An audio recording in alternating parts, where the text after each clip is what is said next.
U.S. Vice President Mike Pence and Secretary of State Mike Pompeo appear to have achieved what they came to Turkey to do. They were in Ankara for meetings with Turkey's president. They wanted Recep Tayyip Erdogan to halt Turkey's military assault on Kurds in northeastern Syria. A short time ago, Mike Pence made it official. The United States and Turkey have agreed to a ceasefire in Syria. The Turkish side will pause Operation Peace Spring in order to allow for the withdrawal of YPG forces from the safe zone for 120 hours.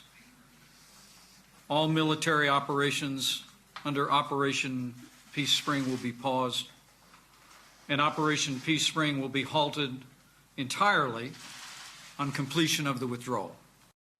CBC senior Washington editor Lindsay Duncombe has been tracking all these developments. So, Lindsay, what else did we learn in this news conference?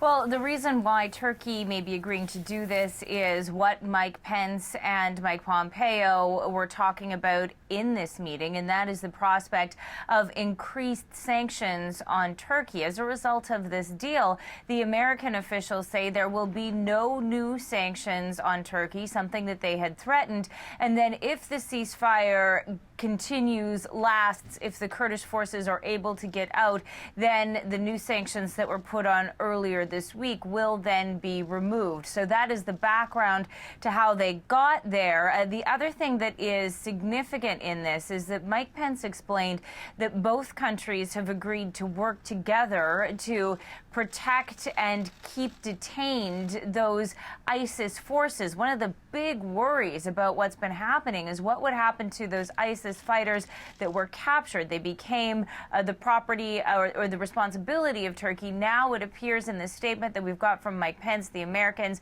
are going to jointly take responsibility. How that will work when we know that the American troops are leaving the area, which is what Donald Trump had ordered, which set this all off, really opening the door for this offensive to begin. That will be one of the things that we will be watching for as the consequences of this ceasefire play out, Andrew. This whole crisis in Syria has created a lot of tension. How had it been playing out in Washington? Well, obviously, one of the pressures that was on the American officials to reach this ceasefire was what was happening on the ground and the people that were being killed and the people that had been allies with the United States. There was another factor in all of this, though, and that was how this is playing out in Washington and the real bipartisan pushback that this president was getting. And that is something this president is not used to getting. Certainly, Republicans in the House and in the Senate have been in lockstep with Donald Trump on foreign policy. They have been slightly previously inclined to disagree with the president, but the kind of disagreement that we heard was very loud and very clear. It came in a House vote that happened yesterday with all but 60 Republicans siding in a condemnation of the president's move to move those troops out. And also today we saw senators proposing more sanctions on Turkey as well. That was both Republicans and Democrats. So very clear that the president wants to move on from this. And we heard it there from Pence and Pompeo. Not only does the president want to move on from the situation in Syria and the situation in Washington, he's prepared to declare victory here.